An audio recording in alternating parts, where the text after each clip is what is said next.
Assalamualaikum warahmatullahi wabarakatuh. Perkenalkan, saya Pujatul Hasana dari NIM 211211018. Baiklah, di sini saya akan membahas topik yaitu penyakit yang berkaitan dengan sistem pencernaan. Nah, sebelum kita masuk ke penyakit apa saja sih yang ada di sistem pencernaan ini, sebelumnya kita masuk dulu, mengetahui dulu bagaimana sih sistem pencernaan manusia atau yang normalnya itu kayak gimana. Nah, ini adalah gambar organ dari sistem pencernaan. Yang pertama yaitu mulut. Di mulut ini tempat terjadinya pencernaan mekanik dan kimiawi. Mulut berfungsi untuk mengunyah makanan menjadi lebih halus agar mudah dicerna. Di dalamnya terdapat organ-organ pelengkap, yaitu lidah, gigi, dan kelenjar ludah. Gigi memotong makanan menjadi potongan-potongan kecil. Potongan kecil makanan lalu dibasahi oleh air liur sebelum lidah. Dan otot-otot lain mendorong makanan ke dalam faring dan melanjutkannya ke dalam kerongkongan. Bagian luar dari lidah terdiri dari papila, yaitu tonjolan-tonjolan yang berfungsi mencengkram makanan dan mengenali rasa. Sementara itu, kelenjar ludah yang terletak di bawah lidah dan dekat dengan rahang bawah menghasilkan air liur ke dalam mulut. Air liur yaitu berperan penting untuk mencegah makanan, untuk memecah makanan, melembabkannya dan membuatnya lebih mudah untuk ditelan. Air liur juga memecah karbohidrat dengan salah satu enzim pencernaan terpenting bagi manusia, yaitu enzim ptyalin atau amilase. Nah, gerakan lidah dan mulut mendorong makanan ke belakang tenggorokan.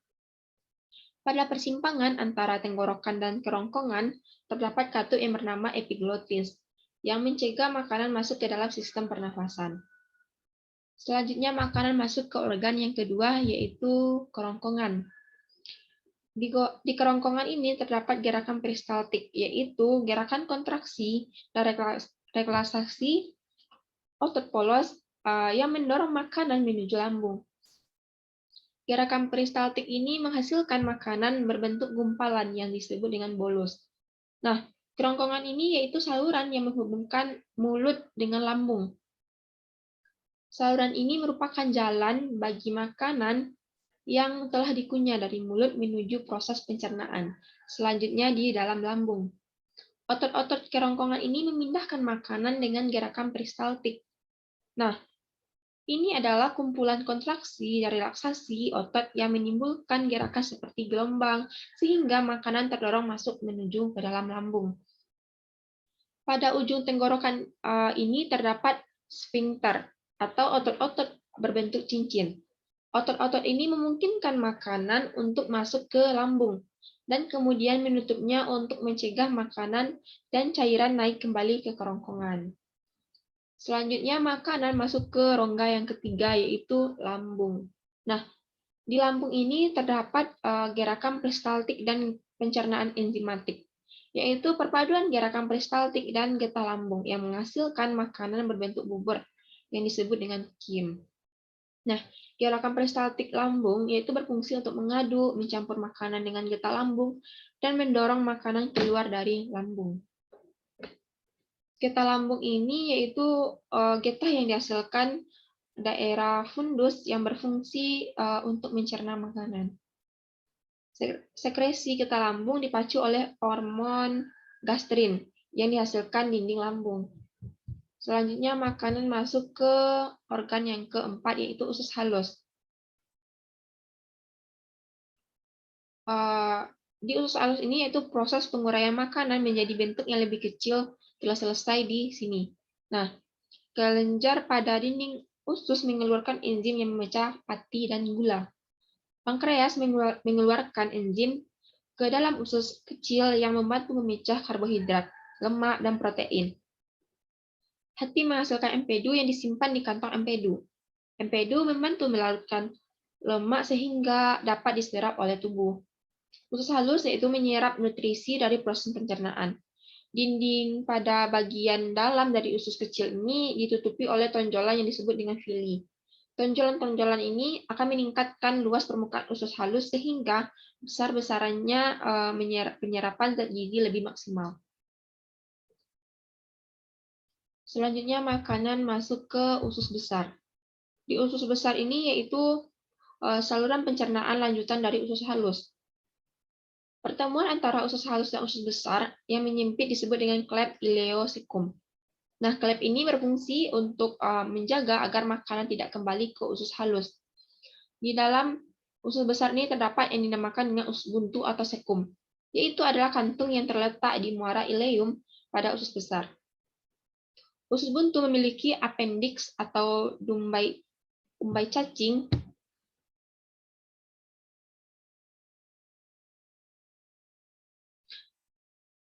Nah, sekum ini yaitu kantung pada bagian awal usus besar. Area ini menyalurkan hasil pencernaan makanan yang telah diserap oleh usus halus menuju usus besar. Di sini juga ada kolon. Kolon adalah tempat cairan dan garam diserap dan memanjang dari sekum ke rektum. Usus besar ini memiliki 3 fungsi. Yang pertama yaitu membentuk massa feses atau kotoran. Yang kedua mengatur kadar air, garam mineral, dan zat berguna yang tersisa pada feses.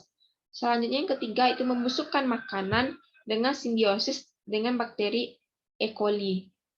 Nah, di usus besar ini pun terbagi menjadi 4 bagian. Yang pertama yaitu kolon ascendens, yaitu merupakan bagian usus besar yang mengarah ke atas.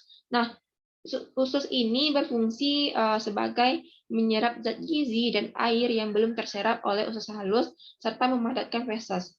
Nah, selanjutnya itu kolon transversal, di mana merupakan bagian usus besar yang mendatar setelah kolon ascendens. Nah, usus ini berfungsi untuk mengoptimalkan penyerapan zat gizi, air, dan memadatkan feses. Selanjutnya itu colon descendens, yaitu bagian usus besar yang mengarah ke bawah. Nah, usus ini juga berfungsi sebagai tempat penampungan feses sementara sebelum masuk ke rektum. Selanjutnya itu colon sigmoid, merupakan usus besar berbentuk S yang terletak setelah kolon ascendens. Usus ini memberikan tekanan kepada feses sehingga memudahkan feses dikeluarkan melalui rektum. Selanjutnya, makanan masuk ke anus. Sisa isi usus besar telah menjadi feses kemudian disalurkan ke arah rektum. Rektum yaitu bagian akhir dari usus besar yang berfungsi sebagai tempat penampungan feses sementara sebelum dikeluarkan oleh tubuh. Nah, saat rektum sudah mulai penuh, otot-otot di sekelilingnya akan terangsang untuk mengeluarkan feses. Inilah yang membuat kita tuh merasa mulas dan ingin buang air besar. Feses nantinya akan dikeluarkan melalui anus. Nah, anus ini merupakan bagian paling akhir dari saluran pencernaan yang berbatasan langsung dengan lingkungan luar. Fungsi anus ini yaitu sebagai tempat keluarnya feses. Otot-ototnya bisa berkontraksi di bawah kendali kita untuk mengatur pengeluaran feses. Nah, kita udah tahu nih sistem pencernaan normal manusia itu kayak gimana. Pasti ada dong apa sih penyakit atau gangguan dari sistem pencernaan ini. Di sini saya akan membahas yaitu keracunan makanan. Di sini saya akan bercerita yaitu kita ceritakan saja seorang ibu yang memasak makanan untuk anaknya. Ibu ini mengambil bahan makanan beku dari kulkas yang kemudian dibiarkan meleleh dengan sendirinya. Dibiarkan berjam-jam meleleh dengan sendirinya, sehingga makanan tersebut akan berbau amis. Kemudian si ibu ini memegang bahan makanan tersebut dengan tangan yang tidak dicuci sebelumnya. Dan ibu ini mencuci bahan makanan yang telah meleleh tadi dengan asal-asalan tanpa SOP dari mencuci bahan makanan tersebut. Sehingga si ibu ini kemudian ibu ini memasak makanan tersebut dalam kondisi yang sakit. Sehingga si ibu ini terburu-buru tergesa-gesa dalam menyiapkan bahan makanan tersebut. Setelah makanan tersebut masak, Si ibu meletakkannya di atas atau di tempat yang di atas meja tanpa adanya penutup dari makanan tersebut.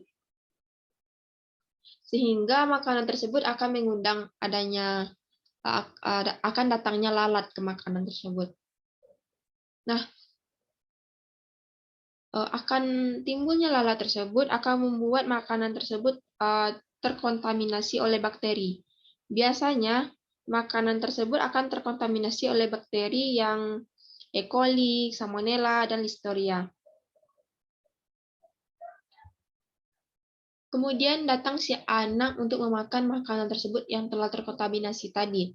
Setelah beberapa jam, beberapa menit kemudian, si anak ini mengeluh, merasa mual, jerit-jerit, pusing, badan lemah, demam. Maka anak ini telah menunjukkan adanya gejala dari keracunan makanan. Setelah kita mengetahui anak ini keracunan makanan, tindakan apa sih yang dapat kita ambil jika sudah terjadinya keracunan makanan? Yang pertama yaitu dengan menggunakan ORS atau air garam. Yang kedua, minum air kuantiti sedikit tetapi sering. Selanjutnya, jauhi minuman berkarbohidrat. Bagi anak-anak, berikan minuman yang mereka suka seperti susu dan lain sebagainya. Dan juga dapatkan pemeriksaan lebih lanjut ke rumah sakit atau puskesmas terdekat. Nah, selanjutnya ini yaitu tindakan apa atau cara apa sih yang dapat kita mencegah terjadinya keracunan makanan agar nih kita tidak mau lagi terkena keracunan makanan. Nah, yang pertama yaitu siapkan pangan dengan benar, tidak dengan asal-asalan tadi. Yang kedua, masak dengan cara yang sempurna, tidak dengan setengah matang. Yang ketiga, panaskan kembali pangan dengan cara yang sempurna.